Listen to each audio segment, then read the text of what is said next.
नमस्कार मंडळी, तुमच्या सगळ्यांचं स्वागत आहे वर्किंग आई चॅनलमध्ये। तुम्हाला लग्नातली पंगत आठवते का? ती पत्रावळी, वाढणाऱ्यांचा गडबडीतला आवाज आणि मधोमध वाढला जाणारा गरमागरम मसाले भात। हा फक्त भात नाही तर ती आपल्यासाठी एक भावना आहे आणि आठवण आहे। तर व्हिडिओ शेवटपर्यंत बघा। आज आपण बघणार आहोत मसाले भात।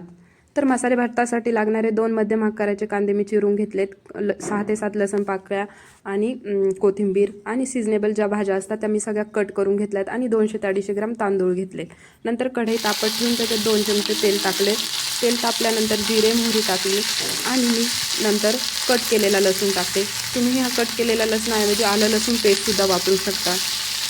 बघू शकता तुम्ही आलं लसणाच्या पेस्टने एक चांगला फ्लेवर येतो, पण मी आलं इथे स्किप केलेलं आहे। तुम्ही आलं लसणाची पेस्ट याच्याऐवजी वापरू शकता। हे आलं लसणाची पेस्ट, जिरे मोहरी सगळं व्यवस्थित परतल्यानंतर त्याच्यामध्ये मी आता टाकणार आहे 6 ते 7 कढीपत्त्याची पाने। कढीपत्ता पण चांगला परतून द्यायचा। कढीपत्ता परतल्यानंतर त्याच्यामध्ये मी आता जे आपण कांदे उभे चिरून घेतले होते ते चांगले परतून घेते।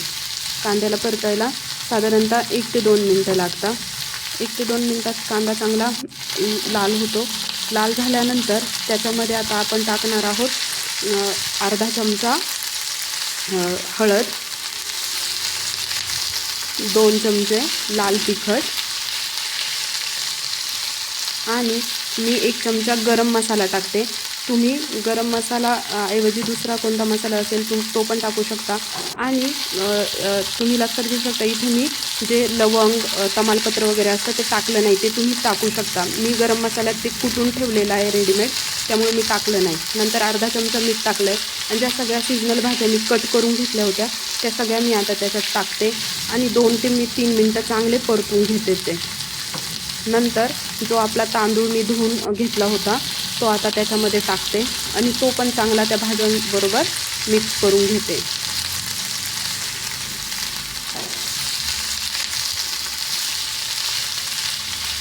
तुम्ही बघू शकता चांगल्या प्रकारे मिक्स झालंय आणि त्याच्यानंतर आता मी टाकते मोठी 1.5 कप पाणी।